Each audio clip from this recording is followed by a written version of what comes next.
Happy Friday once again. Thank you all for joining us and hanging out with me and Austin for the course of this Friday. We'll take you on a ride, and we got Ticket Week Night coming up, and then a full weekend of ticket programming all weekend long. Man, I'm looking forward to all of it. Again, you can follow on the live video stream: Facebook, YouTube, Twitch, Twitter Live, and Allo Channel 951 if you want to catch what's going on. But it's time to fire up the VIP. The VIP line, brought to you by the folks from Allo Fiber, where we understand the importance of exceptional service with local Hart. It's special guest time. Let's bring her in. And from the text line, they said we have to bring her in with this call. Go Tigers. Well, we're gonna swap that around. We're gonna give her a go Big Red. Amanda Hart joins us on Old School. Amanda, thank you for doing this. How are you? I'm good. I'm on my way to South Dakota, actually. So I don't know who sent you that, but that's where I'm headed. I'm headed up by Mitchell right now. So. Well, we're just trying. Us and about 500 listeners are trying to keep you company on the ride to make sure that you're awake. All right. You have somebody to talk to, and a lot good is going on. Listen, this is an interesting off season for the Huskers women's basketball team, and I think we have to start with this. The additions to this roster are loud and proud. We got to talk earlier today, and the name came up. Darian White's name came up several times. I'm going to ask you to break down some of what Husker fans can expect from Darian White as a part of the Huskers hoops team. Yeah, awesome. I mean, obviously, it's going to be the first year in a long time where we haven't had Sam Hybe in the backcourt, so things are going to look a little bit different. But Darian, Darian's been with us since early June. We started workouts on June 12th, and ever since then, I mean, like, she's just a spark plug out there. I mean, she's a gamer. She can get a lot done on both ends of the floor, and when she's on the floor, she makes every single person around her better. And I mean, it's on both ends of the ball. I mean, she's only 5'6", and you got to be pretty dang good to be 5'6" and be effective in this league. But I think she's going to be. She's been doing some really good things, and we're really excited about her. I mean, from day one, we've all just kind of been blown away at how good she can be and how much progress she's made. And the kids, I mean, the players around her just love to be on the floor with her. And on both ends of the ball, she's just been really, really impressive. Amanda, you mentioned a thing today that the energy seems different and improved in this offseason. Give the folks a little of what that is. Where does that come from? Yeah, I mean, I don't know. It's just kind of the group of kids we got. Like I said, we started June 12th, and we have like weekly Monday meetings, and normally we do a foot study or something. This year we haven't done that. We just kind of tried to, because we have so many new pieces, trying to get to know each other on a deeper level. And so this group has just been playing together with a lot of joy, and you can tell that they enjoy being out there with each other. And it's like the best part of their day every day is coming in and coming to practice. They've really shown that they're having a good time out there, and they like playing with each other. And the energy has just been really, really different from what you see normally in summer workouts. And obviously, we're headed to Greece at the end of this month. So there's a goal that's not necessarily, sometimes it's tough in summer workouts because you don't have a game until November. And so it's kind of like you're just trying to get through that, get a little better in the summer. But this year, we've got those games coming up at the end of the summer already. And so the energy's just been a little different, and there's been more of a sense of urgency heading towards this trip.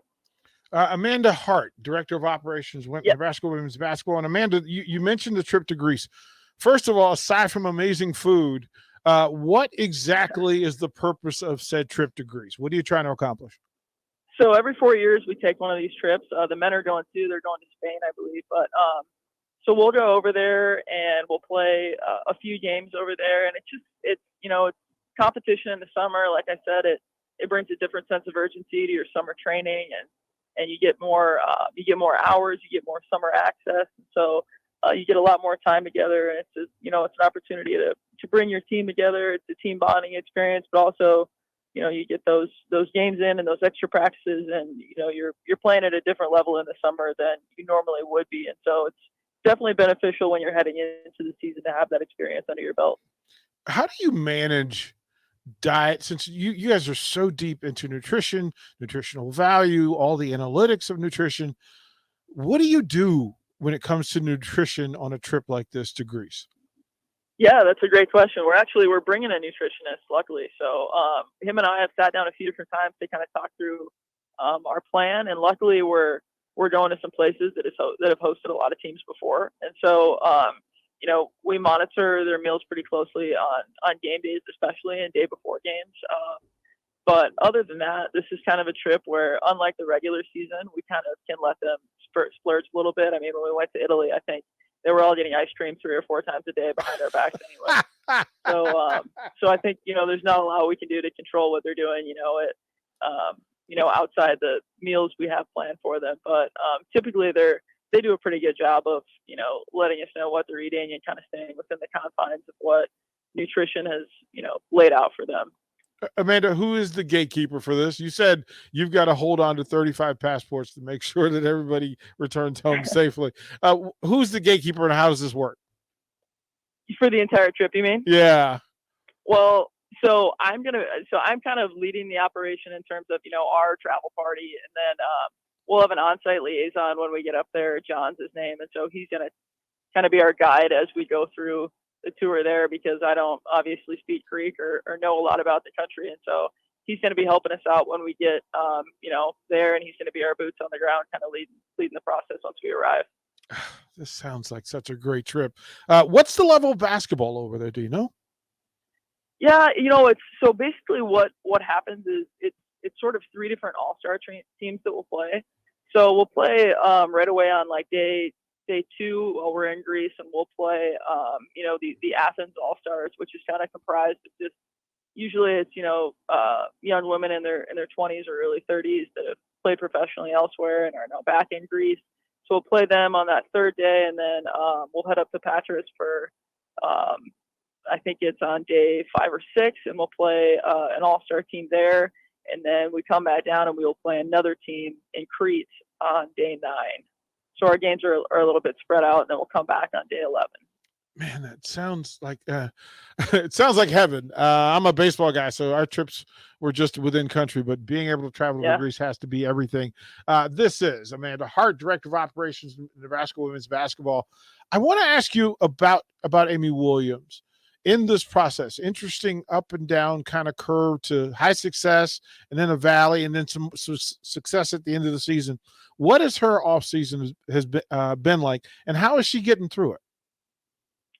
Yeah, I mean, last year, I think it's fair to say that we felt like we underachieved a little bit. We had some injuries, certainly some ups and downs, and so we felt really confident heading into this off season with the group we had coming in. We hired a new assistant coach. Tom Daly retired, and so we hired a new assistant coach, and Julian Asibe, and he's been, a really, a breath of fresh air on the floor, and I think he's done an excellent job of developing some of our younger kids, especially, and he's been working with some post players. And there's definitely been a different energy, within the program since he arrived, and all of our assistants and Amy too have done a terrific job of just pouring into this group this summer. So we feel really good. I mean, normally, going into a trip like this and you don't have, your 20 sets in that you're used to playing with or whatever it is, you get a little bit nervous, but we feel really good about this team and how quickly they pick things up and how much better they've gotten just since we started at the beginning of the summer. They've made substantial progress on the floor. And so we feel really, really good about this group heading into this year. And, we got a tough non-conference schedule, and then the Big Ten, it certainly doesn't get any easier.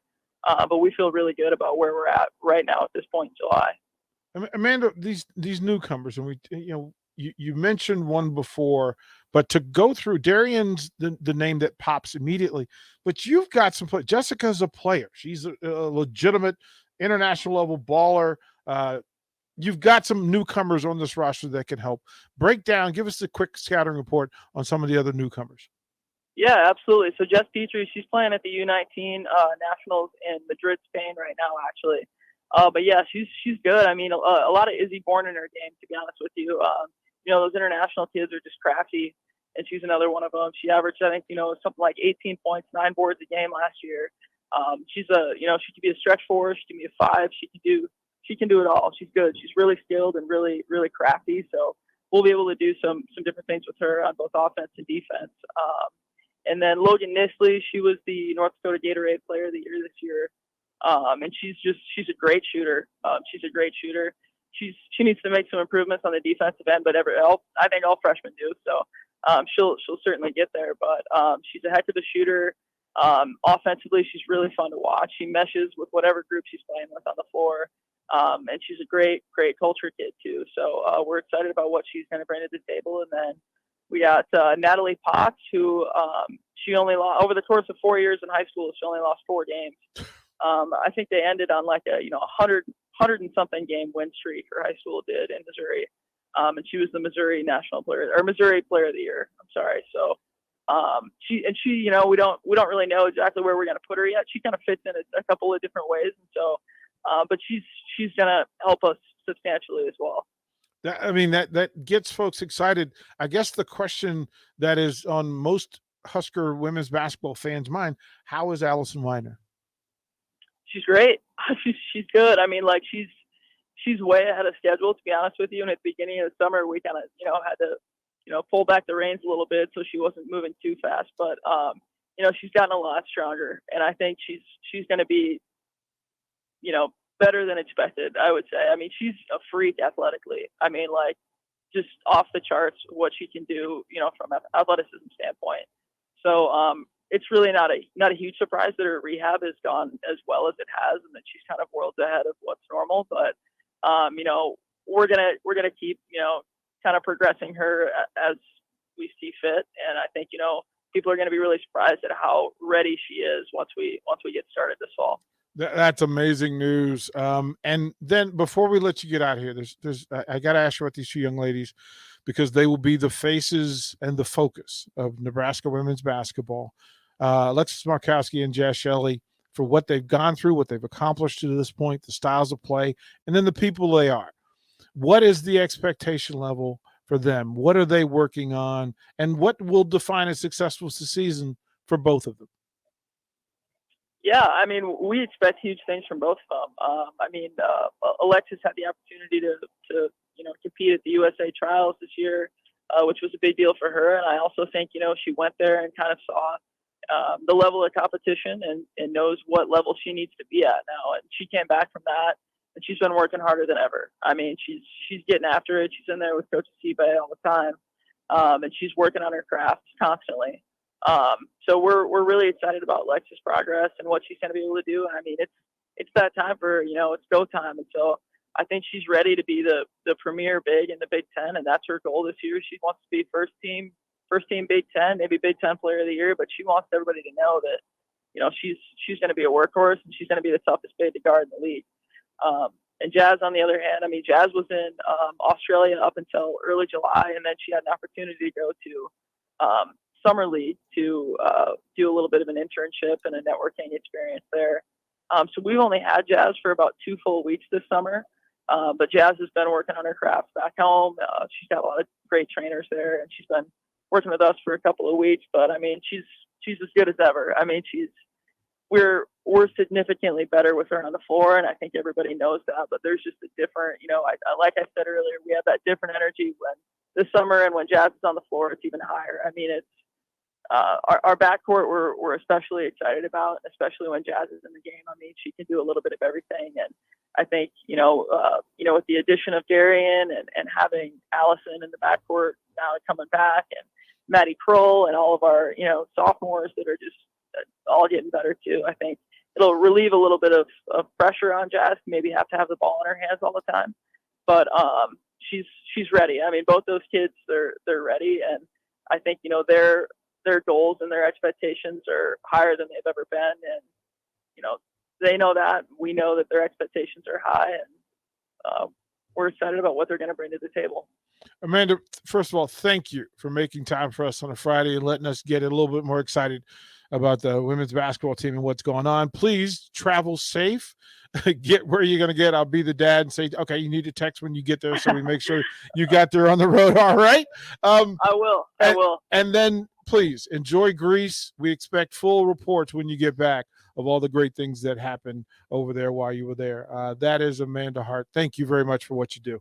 You got it. Thanks for having me on, guys. No worries. That is Amanda Hart. Again, Director of Operations, Nebraska Women's Basketball. We're toward the break. Come back. We'll close out the first hour of Old School on a Friday.